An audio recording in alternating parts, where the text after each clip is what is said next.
नहीं वेदादि रहितस्य कामे नित्ये च कर्मणि अधिकारः संभवति। ये तो हुआ था, फिर भी वहीं से शुरू करेंगे। नहीं वेदादि रहितस्य, जिसके पास वेद आदि अध्ययन नहीं है वह व्यक्ति काम्य नित्य कर्म आदि में अधिकारी नहीं होता है, उसके अधिकार नहीं संभव है, तो वह अधिकारी नहीं है। एवं नित्य कर्म त्यागे प्रत्यवाय श्रवणम न स्यात्, तो नित्य कर्म त्याग करने से प्रत्यवाय श्रवणम न स्यात्, प्रत्यवाय पाप नहीं हो, दोष ना लगे।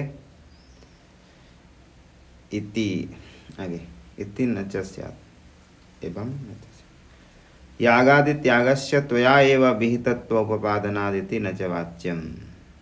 याग आदि के विधान तो आप ही कहे थे कि वेदोक्त कर्म आदि करना चाहिए, और अविधि पूर्वक त्याग एवं प्रत्यवाय श्रवणेन, जहाँ पर विधि पूर्वक त्याग किया जाता है वहाँ पर दोष नहीं होता है।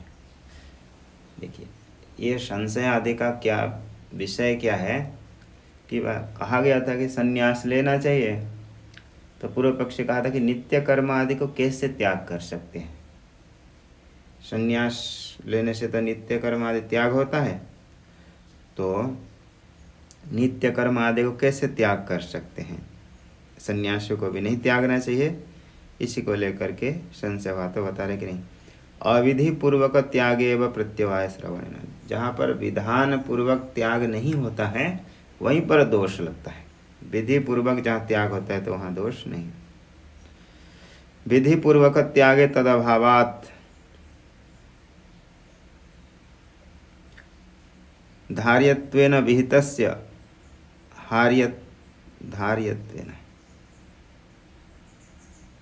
हार्यत्वेन त्यागस्य विहितस्य, जो विधान किया जाता है उसको धारण करना चाहिए, इसलिए तो विहित है वो। धार्यत्वेन विधि पूर्वक त्यागे तद अभावात्, जहाँ पर विधि पूर्वक त्याग किया जाता है वहाँ पर दोष नहीं लगता। धार्यत्वेन विहितस्य, जैसे कि कृष्ण विषाण है ज्योतिष्टोम याग आदि में, उसका विधान है। विषाण यानी श्रृंग, काला श्रृंग आदि ज्योतिष्टोम आदि में विधान है। उसको चात्वाल में परित्याग, उसको गड्ढे में डालते हैं, जब उसका काम हो जाता है उसको इधर उधर नहीं फेंकते हैं, एक गड्ढा करके उसी में चात्वाल में ही डालते हैं। जैसे ऐसे भी पूजा आदि करने के बाद जो जल आदि होता है संध्या वंदन आदि का, और भी उसको इधर उधर नहीं फेंकते हैं। इसी प्रकार जैसे कृष्ण विषाण को चात्वाल गड्ढे में डालने से दोष नहीं लगता है क्योंकि ऐसा विधान है, इसी प्रकार विहित कर्म को विधि पूर्वक त्यागने में कोई दोष नहीं होगा, ये कह रहे हैं।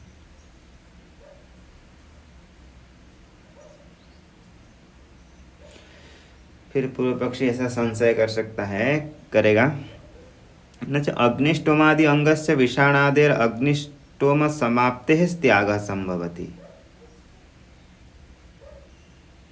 तो जो कृष्ण विषाण को त्याग करते हैं, मतलब जब याग पूरा हो जाता है तब त्याग करते हैं, नहीं तो उसको त्याग नहीं करते। अग्निष्टोमादि अंगस्य विषाणादेर अग्निष्टोम समाप्ते त्याग संभवती थी, तब संभव है जब याग पूरा हो जाए तब उसको त्याग करते हैं। एवं इसी प्रकार अविरक्तस्य यज्ञादि कर्मणाम विधानेन विरक्तस्य तत्याग संभवात्, जिस व्यक्ति का विषय आदि से कर्मों से वैराग्य है वह व्यक्ति त्याग कर सकता है। एवं अविरक्तस्य यज्ञादि कर्मणाम विधानेन, जो अविरक्त है उसके लिए यज्ञादि कर्मों का विधान है, जो विरक्त है उसके लिए त्याग संभव है। अधिकारिण एव तदकरणे प्रत्यवाय श्रवणेन, जो व्यक्ति अधिकारी है उसको कर सकता है, नहीं किया तो दोष माना जाता है। अनधिकारिणः तदयोगात,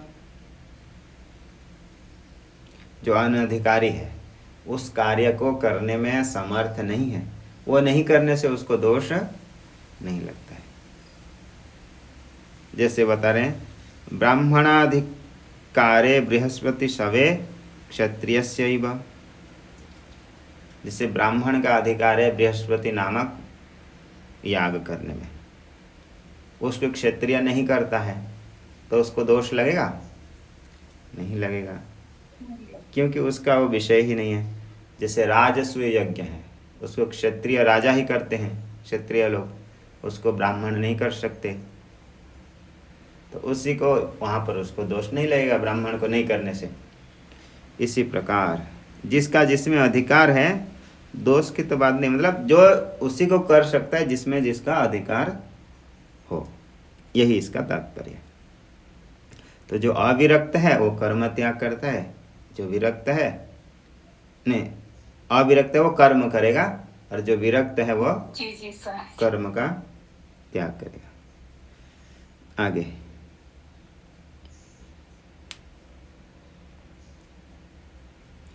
अस्य च लोकाग्नि उदराग्नौ समारोपयेत् इति अग्निसमारोपणं श्रवणेन कलत्रं चेति कलत्रस्यापि परित्याग श्रवणेन अग्निकलत्ररहितस्य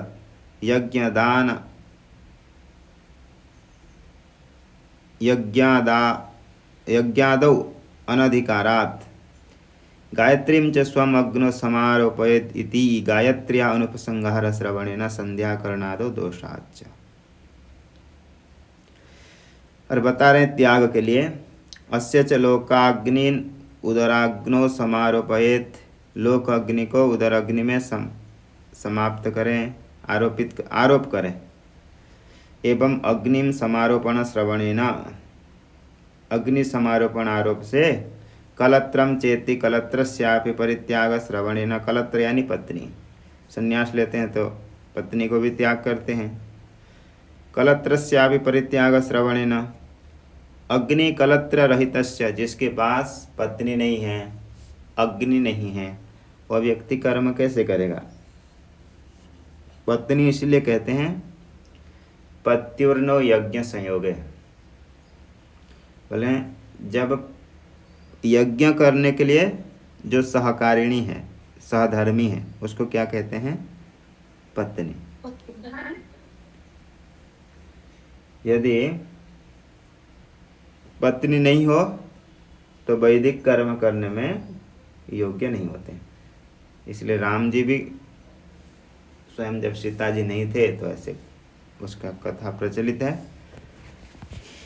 तो इसी प्रकार जिसके पास अग्नि नहीं है, पत्नी नहीं है, वह व्यक्ति कर्म करने में अधिकारी नहीं है। कलत्रस्यापि परित्याग श्रवणेन अग्नि कलत्र रहितस्य यज्ञादौ अनधिकारात्, यज्ञ पत्नी, ये पत्नी अग्नि इत्यादि नहीं है, यज्ञोपवीता, शिखा, ये सब नहीं है तो कर्म करने में अधिकारी नहीं होते। इसलिए गांव में क्या करते हैं, जिनके जनेऊ आदि नहीं किए रहते हैं, जिस दिन शादी है उसी दिन जनेऊ कराते हैं, उसी दिन जनेऊ करा के उसी दिन शादी करा देते हैं, फिर बाद में उसको त्याग करा देते। आगे उसके बिना कर्म नहीं करा सकते। और जिनकी पत्नी आदि नहीं है वो भी जो शादी में शायद कन्यादान आदि नहीं कर पाते हैं, ऐसा कुछ, और कोई उनके परिवार के देते हैं, ऐसे भी होते। आगे समारोपयेति गायत्र्या अपि उपसंहार श्रवणेन, गायत्री का भी उपसंहार कर लेते हैं। गायत्रीं च स्वं च अग्नौ समारोपयेदिति गायत्र्या अपि उपसंहार श्रवणेन संध्याकरणादौ दोषाच्च। संध्या आदि कैसे करेगा, इसलिए कह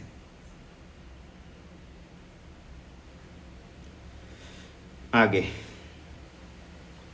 न च यज्ञादि विधि वैर्थ्यम विधाय तस्य परित्याग श्रवण अपेक्षया अविधानस्यैव युक्तत्वादिति न च वाच्यम।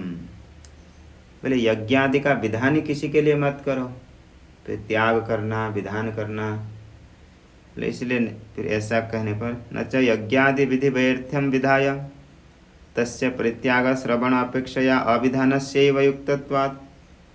तो याग आदि का किसी के लिए विधान ही तो मत करो। तो कह रहे कि नहीं, अविरक्तस्य यत् किंचित विषय का प्रवृत्ति प्रसक्तो यज्ञादो नियम्यमानत्वात्। तो उसके लिए कह रहे कि नहीं, जो अविरक्त है वो तो अन्यत्र कहीं भी प्रवृत्त हो जाएगा, उसके लिए उसको नियमन करने के लिए याग आदि का विधान किया जाता है। न च निषेधे उपनिषदामपि अनध्ययनम। अरे ठीक है, सब वेद अध्ययन आदि सब छोड़ देते हैं संन्यास लेने के बाद। बोले उपनिषद का भी नहीं पढ़ना चाहिए तब तो उनको। जब संन्यास से श्रवणम करो, या सन्यासी लोग शास्त्र अध्ययन करते हैं, वेद पाठ आदि नहीं करते हैं, परंतु उपनिषद अध्ययन करते हैं तो वो भी छोड़ना चाहिए। न च निषेधे उपनिषदामपि अध्ययनम। उपनिषद भी उनका अधिकारी नहीं होना चाहिए।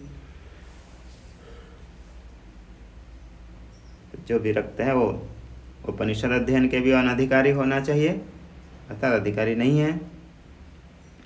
तस्यापि अध्ययनत्वात् तस्या उपनिषदः अपि अध्ययनत्वात्। क्योंकि उपनिषद भी तो अध्ययन ही है, जैसे वेद अध्ययन के समान। इति न च वाच्यम। बोले कि एक विशेष है और एक सामान्य है, इसको सांख्य में बताए थे। न हिंस्यात् सर्वाभूतानि इति भूत हिंसा मात्रम प्रतिसिद्ध्य अग्निशोम्यम पशुमालभेत इति प्रतिश्रववद अत्रापि स्वाध्यायम अध्ययन मात्रम निषिध्य प्रतिप्रसवेन सर्वेषु वेदेषु आरुणम आवर्तयेद उपनिषम आवर्तयेद इति उपनिषद अध्ययन विधान संभवात्। कह रहे कि एक निषेध सामान्य निषेध है और एक विधान, जो विधान किया गया है वो विशेष है। अतः जो अध्ययन का त्याग आदि भी कहा गया है वह संपूर्ण वेद अध्ययन के लिए कहा गया है। न हिंस्यात् सर्वाभूतानि इति भूत हिंसा मात्रम प्रतिसिद्ध्य। जैसे दृष्टांत के लिए दे रहे हैं, माँ हिंस्यात् सर्वाभूतानि, किसी प्राणी की हिंसा ना करे। लेकिन याग में पशु का आलंबन के लिए कहा है, अग्निशोम्यम पशुमालभेत, अग्निशोम्य याग में पशु आलंबन करे। इति प्रतिप्रसववद, प्रतिप्रसव यानी विरोधी। अत्रापि स्वाध्याय अध्ययन मात्रम निषिध्य, स्वाध्याय अध्ययन का निषेध करके उपनिषद आदि अध्ययन के लिए विधान हुआ है विशेष। प्रतिप्रसवेन सर्ववेदेषु, सभी वेद में आरुणम आवर्तयेद उपनिषद आवर्तयेद, उपनिषद का आवृत्ति करें। इति उपनिषद अध्ययन विधान संभवात्। उपनिषद के अध्ययन का तो विधान हुआ है शास्त्र में। तथा च संन्यास विधिना नित्य कर्म त्याग संभवेन कर्मसु व्यासक्त्य संभवात् सावकाशतया आत्मविचारे निशंक प्रवृत्ति रूपपन्ना इति भाव। तथा च संन्यास विधिना, जो संन्यास विधि ग्रहण आदि करते हैं, नित्य कर्म त्याग संभवेन, नित्य कर्म आदि त्याग करेंगे तो संभव होने से कर्मसु व्यासक्त्य संभवात्, कर्म में आसक्ति नहीं होगी, इसलिए सावकाशतया आत्मविचारे, तो उनको आत्मविचार करने के लिए अवकाश मिलेगा। नहीं तो कर्म करते करते ही समय चला जाता है। निशंक प्रवृत्ति उपपन्ना इति, आशंका रहित होकर के बस आत्मविचार में ही लगना चाहिए। ननु अलौकिक पुरुषार्थ विचारे कथम मम स्वतः एव प्रवृत्ति स्यात् तज्ज्ञान अभावादिति आशंक्य। तो यहाँ पर संशय होगा कि अलौकिक ज्ञान है ये, उसमें प्रवृत्त कैसे हो सकता है व्यक्ति। उसके लिए तो ज्ञान चाहिए। ऐसा संशय होने पर तज्ज्ञान अभावात, अलौकिक विषय के ज्ञान तो नहीं है। अतएव तज्ज्ञान अभावेन स्वतः प्रवृत्ति असामर्थ्य भी, स्वतः तो चिंतन नहीं कर पाते हैं। अतः गुरुपदेश महात्म्यात् प्रवृत्ति संभवात् त्वया गुरु उपसरणीयः इत्याह। कह रहे कि जो अद्वितीय ब्रह्म को विचार करने में, कोई व्यक्ति अपने आप विचार करने में समर्थ नहीं होता है। जब तक शास्त्र श्रवण नहीं करेंगे, नहीं सीखेंगे, तो कैसे उसको मनन करेंगे। ना वेदविद तम मनुते बृहंतम, उसको नहीं जान करके शास्त्र कैसे गुरु उपदेश से नहीं सीखेंगे तो उसको मनन नहीं कर पाएंगे। इसी बात को यहाँ पर शिष्य कह रहा है। मन में संशय कि अलौकिक का पुरुषार्थ विचारे, जो अद्वितीय आत्मा है वह तो लोक से व्यवहार से सिद्ध नहीं हो रहा है, तो उसका विचार कैसे करेंगे, आत्म विचार। कथम मम स्वतएव प्रवृत्ति स्यात्, उसमें कैसे मेरी प्रवृत्ति होगी।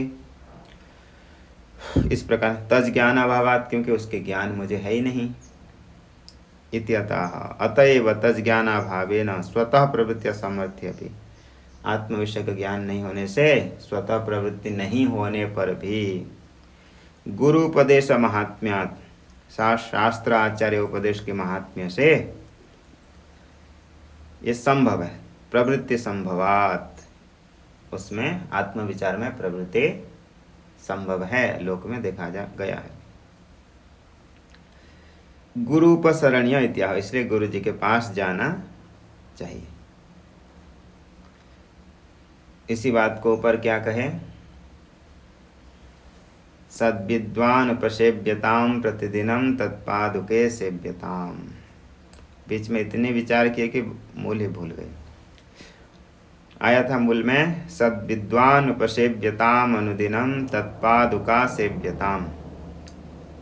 मूल श्लोक क्या था, संगः सत्सु विधीयताम भगवतो भक्तिर्दृढ़ाधीयताम शांत्यादि परिचीयताम दृढ़तरम कर्मासु संत्यज्यताम सद्विद्वान उपसेव्यताम अनुदिनम तत्पादुका सेव्यताम ब्रह्मैकाक्षरमर्थ्यताम श्रुतिशिरो वाक्यम समाकर्ण्यताम। तो कह रहे थे कि स्वतः यदि प्रवृत्ति नहीं होती है तो शास्त्र सुनो, आचार्य से शास्त्र श्रवण करो, इसी बात को।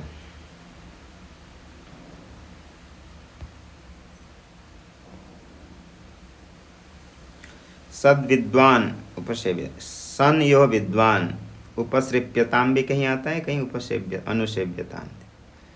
प्राप्यताम इति यावत, गुरु को प्राप्त करो। तद उपसर्पणम च सोपहारम कार्यम, उपहार के साथ। रिक्त हस्तेन नोपेयात राजानम दैवतम गुरुम, खाली हाथ नहीं जाना चाहिए। इति स्मृते है, मंदिर भी जाते हैं राजा के पास। आगे तद विज्ञानार्थम स गुरुमेवाभिगच्छेत्, उस आत्म तत्व के विज्ञान के लिए गुरु के समीप जाए। तद विज्ञानार्थम स गुरुमेवाभिगच्छेत्। समित पाणी ही, शास्त्र में विधान है कि हाथ में समिधा लेकर के, लकड़ी। श्रोत्रियम ब्रह्मनिष्ठम, श्रोत्रिय ब्रह्मनिष्ठा, जो शास्त्र ज्ञान और ब्रह्मनिष्ठा दोनों जिनकी है, ऐसे ब्रह्मवेत्ता गुरु के पास जाए।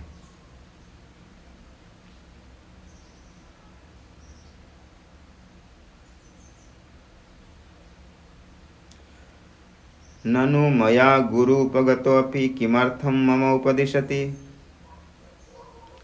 तो शिष्य के संशय से हो सकता है कि मैं उनके पास जाने मात्र से मुझे क्यों उपदेश देंगे। माम उपदिशति ऐसे करते तो अच्छा होता है कि मुझे क्यों उपदेश देंगे। बोले मैं गुरु जी के पास जाऊंगा तो मुझे देखते ही उपदेश दे देंगे। ननु मया गुरुपगतोऽपि किमर्थं मम उपदिशति तस्य मदुपदेशेन प्रयोजनाभावात्। मुझे उपदेश देने में उनका क्या प्रयोजन है कि मुझे क्यों उपदेश देंगे। आगे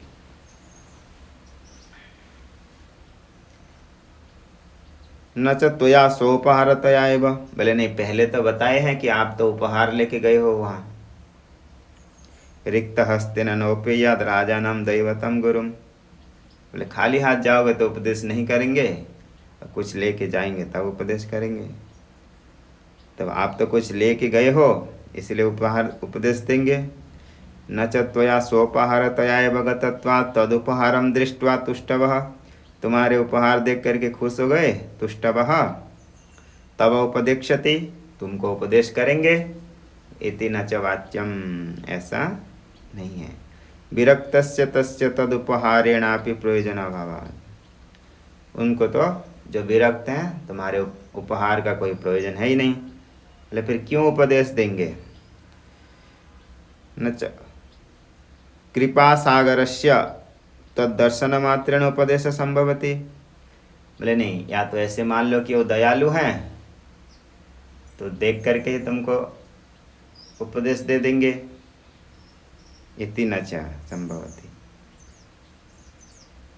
न त्वया विचार कार्य।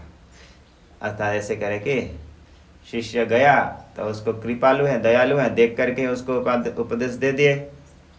इति न च विचार कार्य, ऐसे भी विचार नहीं करना चाहिए।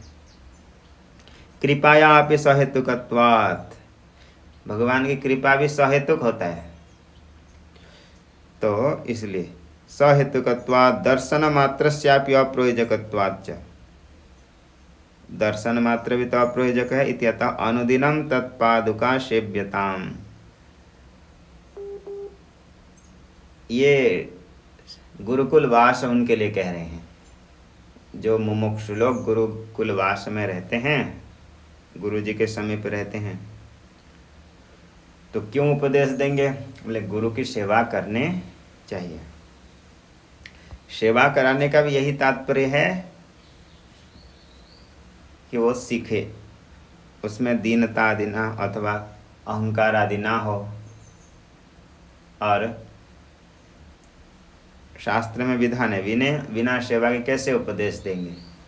ना भक्ताय ना शिष्याय मतिम दद्यात्। जो शिष्य नहीं है उसको मति नहीं प्रदान करनी चाहिए। तस्य गुरोः पादुका पादारविंदम। पादुका शब्देन पादाधार वस्तुवाचिना पादारविंदस्य लक्ष्यते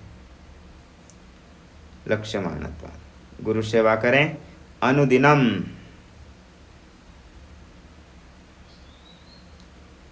प्रतिदिनम उनकी सेवा करें। तथा च तत्पादुका सेवनेन गुरुः कृपा संभव। तब गुरु की कृपा संभव होगा। त्वाम दीनम उपेक्षते थी, तुम जो दीन भाव हो तुमको उपदेक्षति थी, तुम्हारे उपदेश करेंगे।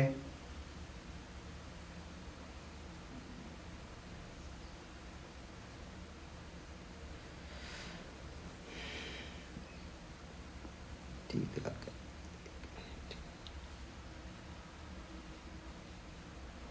मूल में जो कहा टीकाकार अपनी कल्पना कर रहे हैं।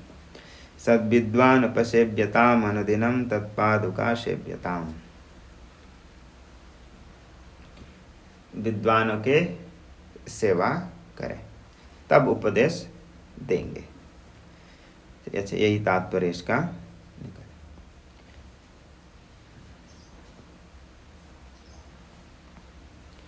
ऐसे तो लोक में देखा गया है कि योग्य हो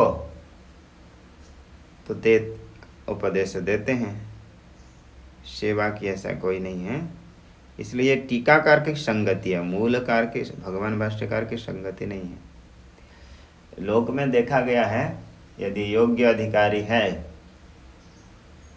सेवा नहीं करने पर भी यदि अच्छे हैं, सद व्यक्ति हैं, तो शास्त्र अध्ययन कराते हैं। जैसे महाराज जी आदि हैं, हम लोग कहाँ कि बहुत सारे उनसे पढ़ते हैं, अध्ययन करते हैं, सभी तो जा कर के सेवा नहीं करते हैं। फिर वो देखते हैं कि यदि किसकी रुचि है शास्त्र में कि ये पढ़ सकता है, अच्छा है, तो वो सबके लिए उपदेश देते हैं। ऐसे तो शास्त्र में विधान है सेवा करके ही विद्या लेनी चाहिए। सेवा भी यही है कि सही मार्ग में रहना, शास्त्र का अध्ययन अध्यापन करना, यही सेवा है।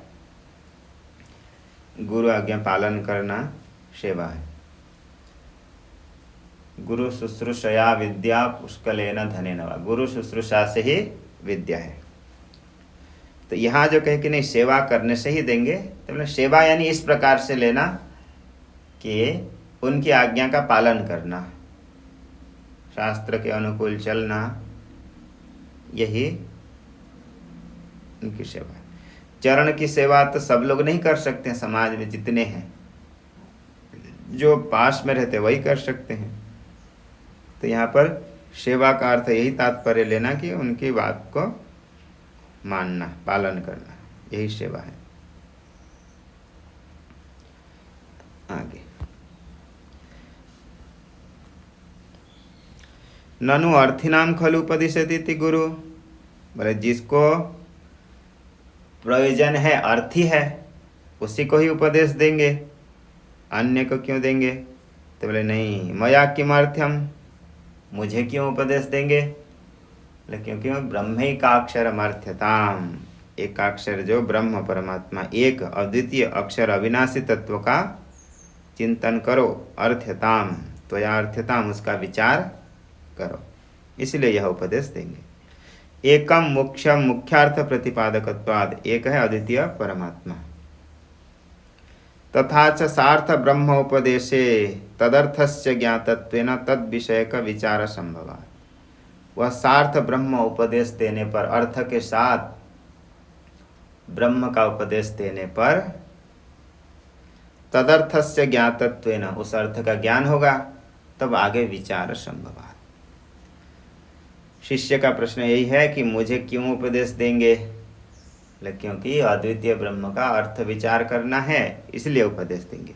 ब्रह्मैकाक्षरमर्थ्यताम, जो एकाक्षर ब्रह्म जिसका चिंतन करना चाहिए, वही उपदेश देंगे।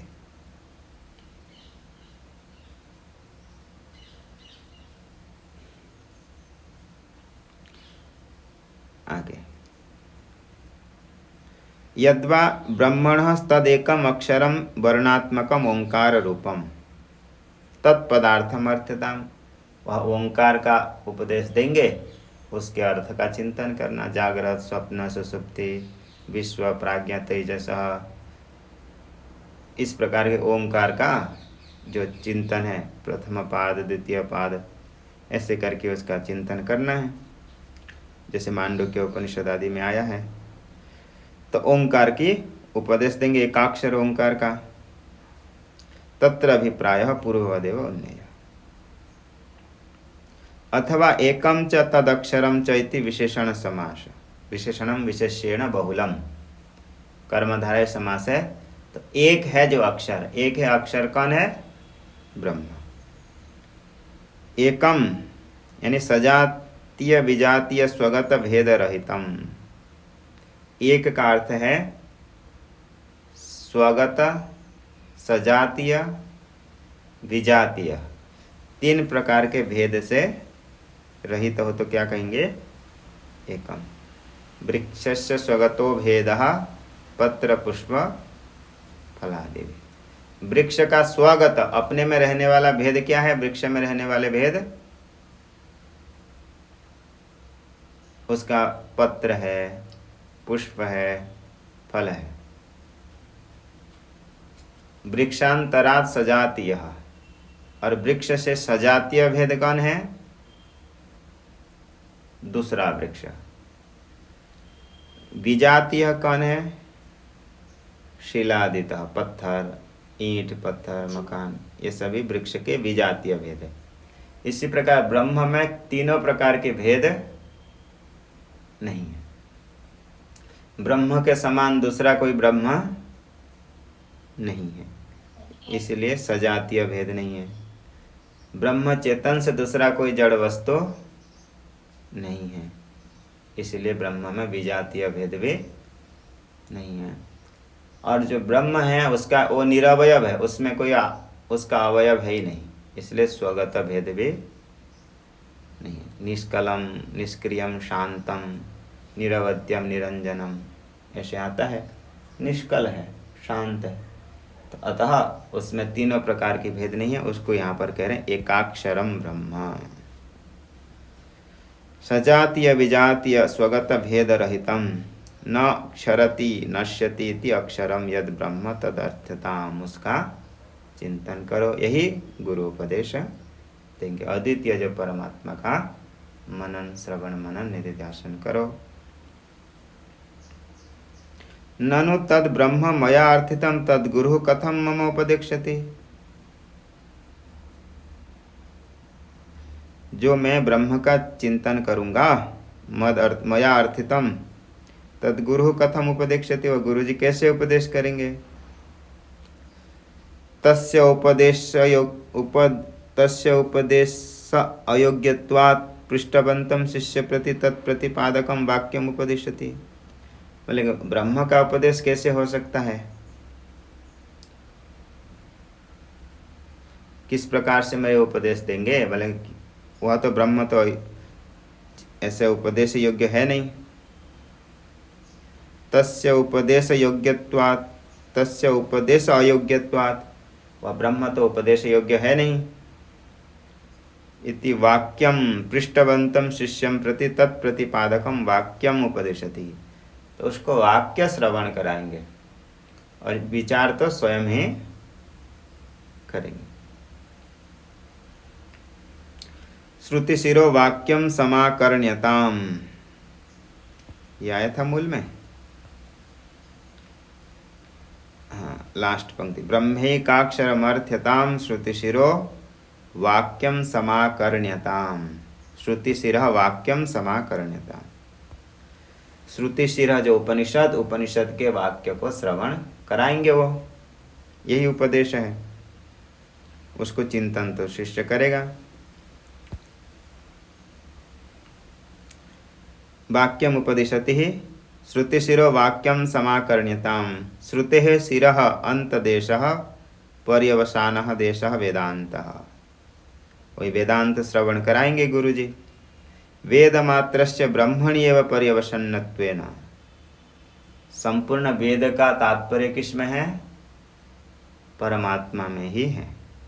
अतः वेदमात्रस्य ब्रह्मणि एव पर्यवसन्नत्वेन, पूरे वेद का सार कहाँ पर रहेगा, आगे जाकर के ब्रह्म में ही रहेगा, वेदांत में ही। तत्प्रतिपादकत्वेन वेदांतस्य एव वेद पर्यवसानत्वात्, और उसी परमात्मा का प्रतिपादन किस में होता है, वेदांत में। इसलिए श्रुति शिरः कौन हुआ, वेदांत। वेद का शिरोभाग कौन हुआ, वेदांत। अथवा वेदांत का भी जो सार भाग क्या है, महावाक्यम, उसी को यहाँ पर बता रहे हैं। यद्वा श्रुतेः शिरः उत्तर प्रदेशः वेदान्तः, अथवा इस प्रकार अर्थ करिए, कह रहे हैं कि श्रुतेः शिरः, श्रुति का शिर भाग कौन है, उत्तम प्रदेश है वेदांत। तस्य सर्वोत्तम ब्रह्म प्रतिपादकत्वेन उत्तमत्वात्, क्योंकि वेदांत में ब्रह्म का प्रतिपादन हुआ है, इसलिए वेदांत उत्तम है। तस्य यद वाक्यम, उस श्रुतिशिर वेदांत का जो वाक्य है कौन है, महावाक्य। तत्त्वमसि इत्यादि रूपम स्व उपनिषद उक्तम तत्, अपने अपने जो उपनिषद में कहा गया है। तत्समाकर्ण्यताम सम्यक सावधानेन आकर्ण्यताम श्रूयताम, उसको सावधान पूर्वक एकाग्र होकर के अर्थ विचार पूर्वक सुने, निश्चय करें। समाकर्ण्यताम ततश्च व्युत्पन्नस्य तव वाक्य श्रवणेन मात्रेण तदर्थ निश्चयो भवेत्। जब आप योग्य हैं, अधिकारी हैं, तो वाक्य श्रवण से आपको अर्थ का भी निश्चय हो जाएगा। भवेत इति। तो गुरु उपदेश के, गुरु जी के पास जाने का क्या लाभ हुआ? वेदांत वाक्य उनकी सेवा पूर्वक। तो मूल क्रम ऐसा था, देखिए ये टीका आदि में तो बताए ही, कहा कि संगः सत्सु विधीयताम भगवतो भक्तिर्दृढ़ाधीयताम। सत्पुरुषों का संग करना चाहिए। भगवतो भक्तिर्दृढ़ाधीयताम, और भगवान की भक्ति दृढ़ रूप से करने चाहिए। भगवान के भक्ति करेंगे, दृढ़ भक्ति, तो शांत्यादि परिचीयताम, और आगे शांत्यादि शमदमादि को दृढ़ अभ्यास करें। सद्विद्वान उपसेव्यताम, जब शमदमादि से विशिष्ट हो जाएंगे, अधिकारी बनेंगे, तो विद्वान, सद्विद्वान जो ब्रह्मनिष्ठ गुरु हैं उनकी सेवा करें। सद्विद्वान उपसेव्यताम अनुदिनम प्रतिदिनम तत्पादुके सेव्यताम, उनकी पादुका सेवा करें। ब्रह्मैकाक्षरमर्थ्यताम, और उनके द्वारा जो उपदिष्ट एकाक्षर ब्रह्म अद्वितीय परमात्मा का जो उपदेश, उसको अर्थ्यताम विचार्यताम, उसको विचार करें। और उनसे श्रुते शिरो वाक्यम समाकर्ण्यताम, श्रुति के शिर जो वेदांत, वेदांत के वाक्य महावाक्य आदि श्रवण करके उसका अर्थ का चिंतन करें। यहाँ तक ये हो गया था। आगे वेदांत का ठीक प्रारंभ होगा, क्योंकि यहाँ से महावाक्य आदि आ गए, तो उसी के ऊपर ही अभी विचार करेंगे। आगे कल ऐसे तो अष्टमी है, परंतु कर देंगे, इसको पूरा करेंगे इसलिए। ओम पूर्णमदः पूर्णमिदं